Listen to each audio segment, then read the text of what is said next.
Elena had promised herself she would not cry at her cousin's engagement dinner. She'd said it to the mirror that morning twice, like a rule that needed repeating before it could become true. She wore the green dress because it was the only dress in her closet that didn't remind her of anyone. She told herself the night would be easy. Then she walked into the restaurant and saw Marcus. He was standing near the window, wearing the same silver watch he used to check whenever she talked for too long. 3 years had passed since they broke up, but Marcus looked exactly the same, as if time had simply agreed to leave him alone. Beside him stood a woman in a deep red dress, holding a glass of wine like she'd never once worried about the price of anything in her life. A diamond ring caught the light every time she moved her hand.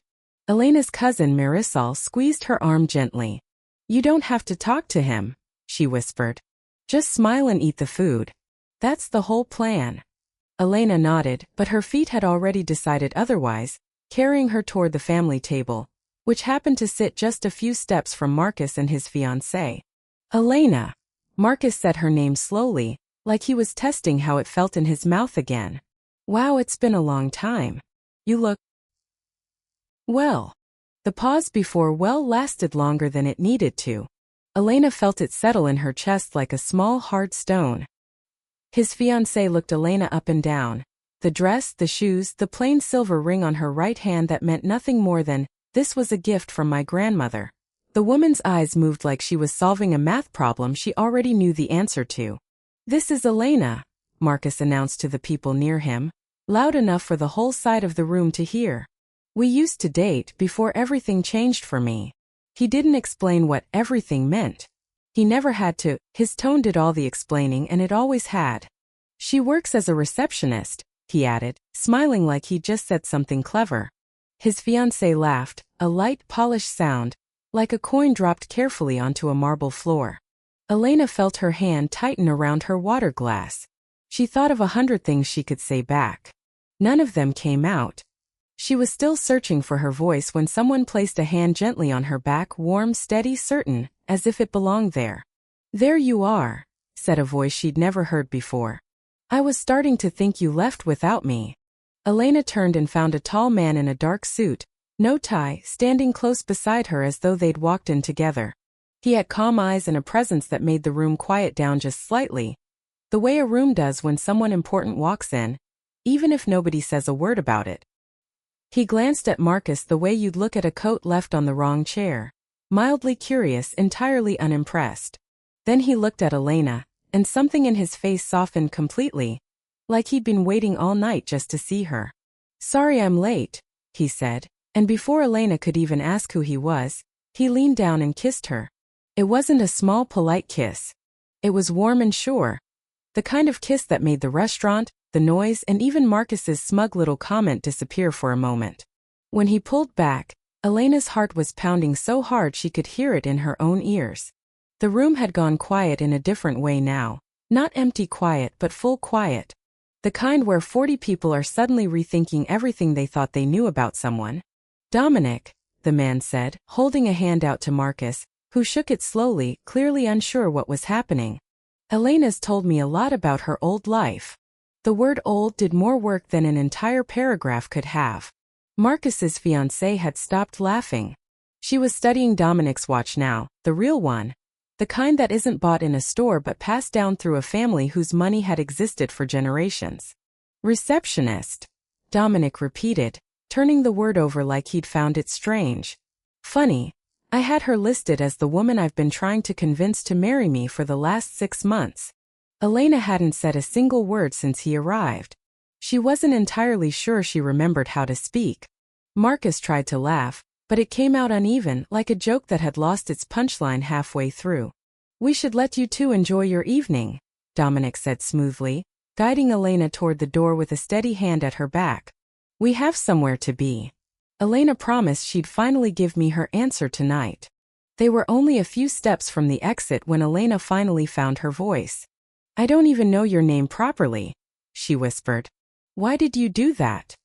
Dominic glanced at her, considering his answer carefully. "You looked like you needed someone in your corner," he said. And that man looked like he needed a reminder that mocking people rarely goes unnoticed. Outside, the night air was cool and clear. Elena took a deep breath, trying to steady the shaking in her hands. "You really didn't have to do that," she said again, unsure whether she was thanking him or scolding him. "No," Dominic agreed simply. "I wanted to." He didn't explain further, and for a moment neither of them spoke. The street was quiet except for the distant hum of the city and the soft click of Elena's shoes against the pavement. "Can I at least know who you are?" Elena finally asked. "Since you just kissed me in front of my entire family?" Dominic smiled, and for the first time it reached his eyes fully. "My name is Dominic Hale. I own a shipping company downtown. I was actually invited to this dinner by your cousin's fiancé. We do business together sometimes." "So you knew Marisol was hosting this?" "I did. I did not know you would be here, and I definitely did not plan on kissing a stranger the moment I walked in." He paused. "Although I don't regret it." Elena felt her face grow warm despite the cold air. "That man in there, Marcus, he was my boyfriend for 2 years. He left me for someone with more money and never really explained why. Not properly. Tonight was the first time I've seen him since. And he chose tonight of all nights to remind you of that in front of everyone," Dominic said quietly. "That was unkind of him." "It was," Elena admitted. "I just wish I'd said something back. Instead I froze." "You didn't need to say anything," Dominic said. The look on his fiancée's face when she realized her ring wasn't the only decision at that table anymore. That said plenty. Elena laughed, surprising herself.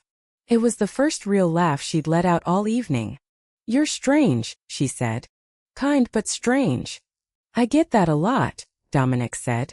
"Can I walk you somewhere? Your car maybe, or a taxi?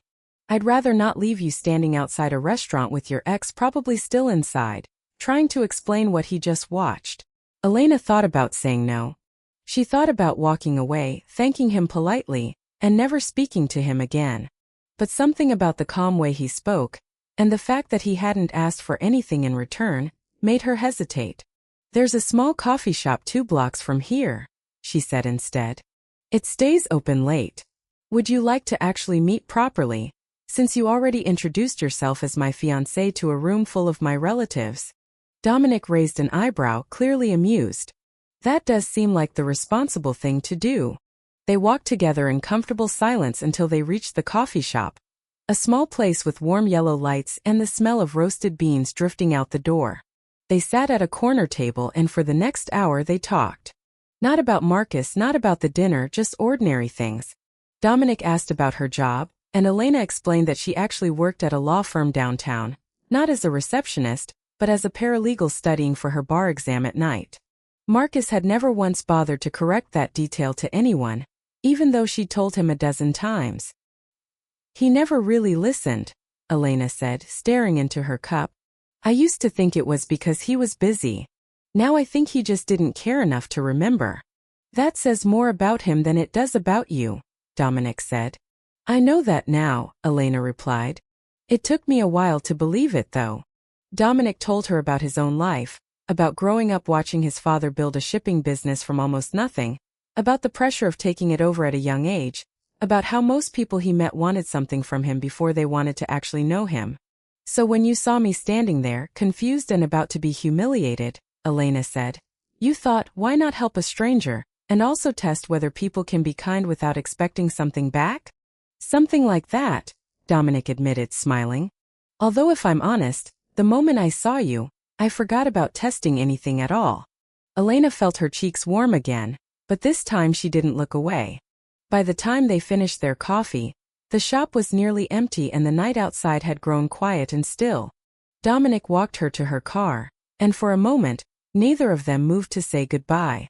"Thank you," Elena said, "for tonight, for the kiss, even though it caught me completely off guard, and for the coffee after, which I think I needed more than I realized."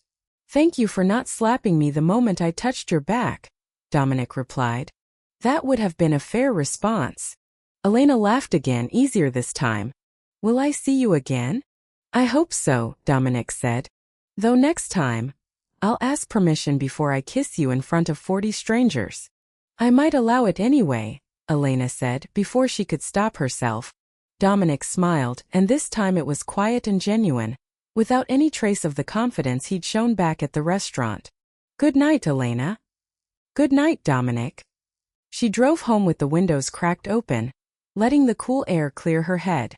She thought about Marcus, about the years she'd spent trying to be enough for someone who never once considered whether he was enough for her. She thought about the way his fiancee's smile had disappeared the moment Dominic walked in, not out of jealousy over money or status, but because she'd seen, clearly and instantly, that Elena was no longer someone easy to dismiss. Mostly, though, she thought about a stranger who had placed his hand on her back like it was the most natural thing in the world, who had stood beside her without being asked, and who had walked away afterward expecting nothing more than a cup of coffee and an honest conversation. 3 days later, a small bouquet of white flowers arrived at her office. No note attached, except for a single line written on the card. "Still waiting for that answer, Tesoro." Elena smiled, set the flowers on her desk, and for the first time in a long while, she didn't think about Marcus at all.